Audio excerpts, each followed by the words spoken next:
ஒவ்வொரு மாதமும் ராசி பலன்களை நம்ம பார்த்துட்டே தாங்க இருக்கிறோம். ஒவ்வொரு காலகட்டத்திலும் கிரகங்கள் எப்படியெல்லாம் சுழலுது, அந்த மாற்றம் நம்முடைய ராசிகளுக்கு என்ன மாதிரியான மாற்றத்தையும் முன்னேற்றத்தையும் ஏற்படுத்தி கொடுக்குது, எந்த காலகட்டத்துல நாம ரொம்ப பொறுமையா இருக்கணும், எந்த காலகட்டத்துல நமக்கு ரொம்பவே சாதகமான பலன்களை கொடுக்க போகுதுன்றது கடந்த 2 ஆண்டுகளாவே உங்களுக்கு எல்லா இடத்துலயும் அப்டேட் கொடுத்துட்டே தான் இருக்குது. அதே மாதிரி பாத்தீங்கன்னா இந்த வருடத்திற்கான தமிழ் புத்தாண்டு பலன்களும் என்னுடைய சேனல்ல போய் பாருங்க, உங்களுக்கு கண்டிப்பா பயனுள்ளதா இருக்கும். அந்த வகையில இந்த மே மாதத்தின் ராசி பலன் எப்படி இருக்கும்ன்றதை நாம தொடர்ந்து பார்க்கலாம். ஆத்ம நமஸ்தே, நான் உங்க வித்யா பேசுறேன். துலாம் ராசினருக்கு இந்த மே மாத ராசி பலன் எப்படி இருக்க போகுதுன்னா, எஸ், கொஞ்சம் சேலஞ்சிங்கா தான் இருக்கும். என்னம்மா குரு நிவர்த்தி ஆயிடுச்சு, இன்னும் எங்களுக்கு ஏன் சேலஞ்சுன்னா, பட் உங்க ராசி அதிபதி சுக்கிரன் மறைவு ஸ்தானத்துல இருக்கிறார்ல, மாத தொடக்கம் அப்படிதான் இருக்குது. ஸோ ஃபர்ஸ்ட் ஃபியூ வீக்ஸ்ன்றது உங்களுக்கு ரொம்ப பொறுமையா இருக்கக்கூடிய காலகட்டமா இருக்குது. அடுத்து லாஸ்ட் 2 வீக்ஸ்ன்றது உங்களுக்கு ரொம்பவே பெட்டரா இருக்குது. ஸோ ஃபர்ஸ்ட் ஃபியூ வீக்ஸ்ன்றது அந்த 2 வாரம் ரொம்ப பொறுமையா இருந்துக்கோங்க. என்ன பண்ணலான்றத அழகா பிளான் பண்ணிக்கோங்க. ப்ரிப்பரேஷன் டைமா எடுத்துக்கோங்க. லாஸ்ட் 15 டேஸ் அழகா எக்ஸிக்யூட் பண்ணிடுங்க. ஏன்னா உங்க ராசி அதிபதி உங்களுக்கு சாதகமா இல்லை. என்னதான் ஒரு 8ஆம் இடத்துல ஆட்சி பெற்று இருந்தாலுமே மறைவு ஸ்தானமா ஆயிடுதுல்ல. அதே மாதிரி பாத்தீங்கன்னா உங்களுக்கு எதிர்ப்பா சூரியன் புதன் 7ஆம் இடத்துல ஆரம்பமாகுது மாத தொடக்கத்துல. அதனால உங்களுடைய எதிராளியோட வலு, அந்த பலன்றது அதிகமாகுது. ஸோ உங்களுக்கு டஃப் காம்படிஷன்ன்றது இருக்கதான் செய்யும். வேலை செய்யற இடத்துலயும் சரி, நீங்க எந்த இடத்துலலாம் தான் அப்படின்னு இருக்கணும், தன்னுடைய கௌரவம் தன்னுடைய நிலைப்பாடு அதிகமா இருக்கணும்னு எந்தெந்த இடத்துலலாம் நீங்க எஃபர்ட் போடுறீங்களோ அப்போ உங்களுக்கு அந்த இடத்துலலாம் டஃப் காம்படிஷன் இருக்கதான் செய்யும். பொறுமையா ஹேண்டில் பண்ணிட்டீங்கன்னா சாதிச்சிடலாம். உங்களுக்கு பிரச்சனைகள்ன்றது பெருசா இருக்காது, பட் கோல்டு வார் மாதிரி இருக்கும். யாரும் பெருசா உங்களை எதிர்த்து நின்று சண்டை போட்டு அப்படிலாம் பண்ணிட மாட்டாங்க. 6ஆம் இடத்துல சனி இருக்குன்றதுனால மறைமுக எதிரிகளா தான் ஹேண்டில் பண்ணுவாங்களே கண்டி, யாரும் உங்ககிட்ட அவ்வளவு தைரியமா எதிர்த்து நின்றுட முடியாது. என்ன ஒண்ணு, அந்த கோல்டு வார நீங்க ஹேண்டில் பண்ணிட்டே தான் இருக்கணும். உங்களுக்கு இப்படி ஒரு பிரச்சனை இருக்குன்னு நீங்களா சொன்னா கூட மத்தவங்க நம்பவே மாட்டாங்க. பட் அந்த பிரச்சனை இருக்குன்றது உங்களுக்கு மட்டும்தான் தெரியும். உங்க கூட இருக்கிறவங்களாம் என்ன சொல்லுவாங்க, என்ன நல்லா தானே போயிட்டு இருக்கு, இதுக்கே இவ்வளோ அழுத்துக்கிற அப்படின்ற மாதிரி சொல்லலாம்.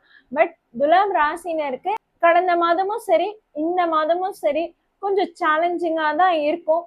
வெளியில சொன்னா யாரும் நம்பிக்கவும் மாட்டாங்க. அதனால ரொம்ப பொறுமையா இருந்துக்கோங்க, உங்களால முடியும் எல்லாமே. மே 15ல இருந்து உங்க ராசி அதிபதி சுக்கிரன் உங்களுக்கு 9ஆம் இடத்துல குருவோட இணைவு பெறாரு. அந்த இடத்துல குருவோட பார்வை உங்க ராசி மேல விழுது. சோ இத்தனை நாள் பிரச்சனை இருந்தாலும் உங்களை எங்கேயும் கைவிட மாட்டாரு. அதாவது இறைவன் எவ்வளவு சோதனை கொடுத்தாலும் கைவிட மாட்டாரு அப்படின்றது ஒரு ஸ்லோகன் இருக்கு பாத்தீங்களா, அதே மாதிரிதான். எத்தனை பிரச்சனை இருந்தாலும் சரி, எவ்வளவு சோதனைகள் இருந்தாலும் சரி, கடைசியா வெற்றின்றது உங்ககிட்டதான் இருக்குது. அது உங்க கையில நீங்க எப்படி ஹேண்டில் பண்றீங்கன்றதும் முக்கியமா இருக்குது. ஸோ பார்த்து பக்குவமா ஹேண்டில் பண்ணிக்கோங்க. படிக்கும் மாணவர்களுக்கு எக்ஸாம் எழுதுறீங்க, காம்படிட்டிவ் எக்ஸாம் எழுதுறீங்க, டிஎன்பிஎஸ்சி எக்ஸாமுக்காக ட்ரை பண்றீங்க, கவர்மெண்ட் எக்ஸாமுக்காக ட்ரை பண்றீங்க, நீட் எக்ஸாம் எழுத போறீங்க அப்படின்னும் போது பாத்தீங்கன்னா உங்களுக்கு மே 15ல இருந்து நல்லா இருக்குங்க. ஸோ மே ஃபர்ஸ்ட் ஃபியூ வீக்ஸ்ன்றது உங்களுக்கு, அதாவது எஃபர்ட்ஸ் அதிகமா போடணும். ஸோ திரும்ப திரும்ப நீங்க ப்ரிப்பேர் பண்ணிக்கோங்க. திரும்ப திரும்ப ஏற்கனவே நான் படிச்சுட்டேன், ஏற்கனவே ப்ரிப்பேர் ஆயிட்டேன், ஏற்கனவே நான் நிறைய ரிகர்சல் பார்த்தாச்சு அப்படின்றது இல்லாம திரும்ப திரும்ப நீங்க அதுல ப்ராக்டிஸ் எடுத்துக்கோங்க. ப்ராக்டிஸ் எடுத்துக்கும் போது உங்களுக்கு ரிசல்ட்ன்றது கிடைக்கும். படிக்கும் மாணவர்களுக்கு இந்த மாதிரி இருக்கு. லவ் அண்ட் ரிலேஷன்ஷிப் இருக்கவங்களுக்கும் பாத்தீங்கன்னா பொறுமையா இருங்க. உங்களை புரிஞ்சுக்காம வேணும்னா சண்டை வரலாம், உங்களை புரிஞ்சுக்காம வேணும்னா உங்களை ஹர்ட் பண்ணலாம். பட் உங்களை புரிஞ்சுக்க கூடிய காலகட்டன்றது வரக்கூடிய மாதங்கள்ல இருக்குது. அதனால பொறுமையா இருங்க. உங்களை ப்ரூவ் பண்ணணும்னு நீங்க ட்ரை பண்ண வேணாம். அது லவ் அண்ட் ரிலேஷன்ஷிப்பா இருந்தாலும் சரி, ஜாப்லயும் சரி.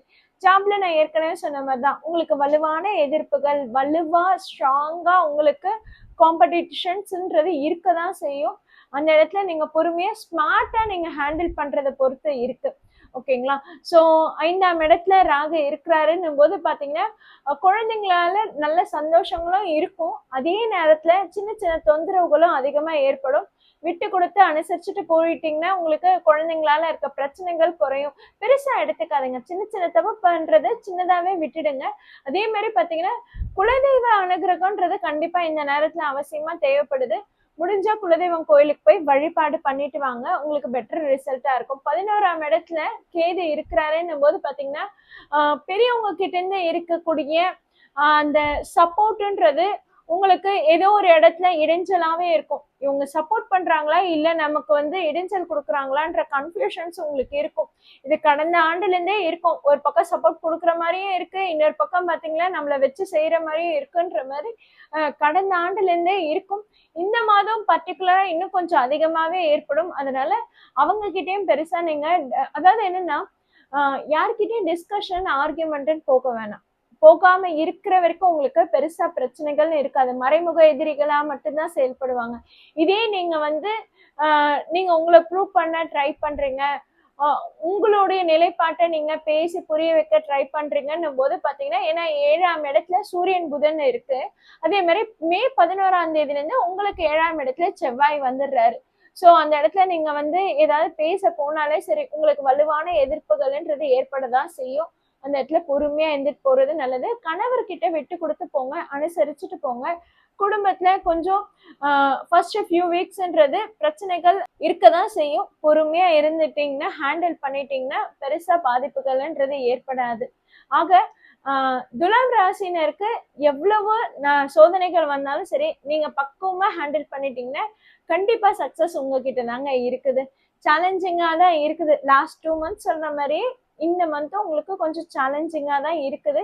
இருந்தாலும் நல்ல ஆதரவும் நல்ல சப்போர்ட்டும் கிடைக்குது. ஏன்னா உங்க ராசி அதிபதி சுக்கிரன் குருவோட இணைவு பெறாருன்னும் போது அங்கிருந்து குரு பார்வை உங்களுடைய ராசியிலேயே விழுதுன்னும் போது பாத்தீங்கன்னா அட்லாஸ்ட் எவ்வளவு சோதனைகள் வந்தாலும் சரி, இறைவன் உங்களை கை கொடுத்து காப்பாத்துவாரு. அந்த நம்பிக்கையில நீங்க உங்களுடைய வேலையில மட்டும் கான்சென்ட்ரேட் பண்ணுங்க. மற்றவங்க வேலையில தலையிடாம இருந்துக்கிறது ரொம்பவே நல்லது. துலாம் ராசினர் பெருசா எப்பவுமே மற்றவங்களை ஜட்ஜ் பண்றதுல தன்னையும் மீறி இன்வால்வ் ஆயிடுவாங்க. அதனால அது இந்த மந்த் அதிகமா தவிர்த்துக்கிறது நல்லது. நீங்க பெருசா மற்றவங்க கிட்ட ஷேர் பண்ணலினாலும் பரவாயில்ல, யாரையும் நீங்க ஜட்ஜ் பண்ண வேணாம், எடை போடாதீங்க. அது உங்களுக்கே டிராபேக்கா வந்துடும். அதனால ஜட்ஜ்மெண்டோட யாரு கூடயும் பழகாதீங்க. முக்கியமா அதுதான் சொல்லணும். யாரு கூடயும் ஜட்ஜ்மெண்டோட பழகாதீங்க. நிறைய சப்போர்ட்டும் கிடைக்கும், ஹெல்ப்பும் கிடைக்கும். அது உங்களுக்கு எதிர்பாராத இடத்துல இருந்து வரும். இவங்கதான் சப்போர்ட் பண்ணுவாங்க, இவங்கதான் நமக்கு ஆதரவா இருப்பாங்க, இவங்கதான் நமக்கு வெல்விஷரா இருப்பாங்க நீங்க எங்க நினைக்கிறீங்களோ அங்க இருக்காது. பட் நீங்க எதிர்பார்க்காத இடத்துல இருந்து உங்களுக்கு சப்போர்ட்டும் கைட்லைன்ஸும் கிடைக்கும். வெல்விஷர்ஸ் அந்த இடத்துல இருந்து வருவாங்க. ஸோ இவங்க அவங்கன்னு நீங்க யாரையும் நீங்க ஜட்ஜ் பண்ணாதீங்க. உங்களோட ஜட்ஜ்மெண்ட் தப்பா போறதுக்கான மாதமா இந்த மாதம் இருக்குது. ஸோ அவேர்னஸோட இருங்க. வாழ்த்துக்கள்.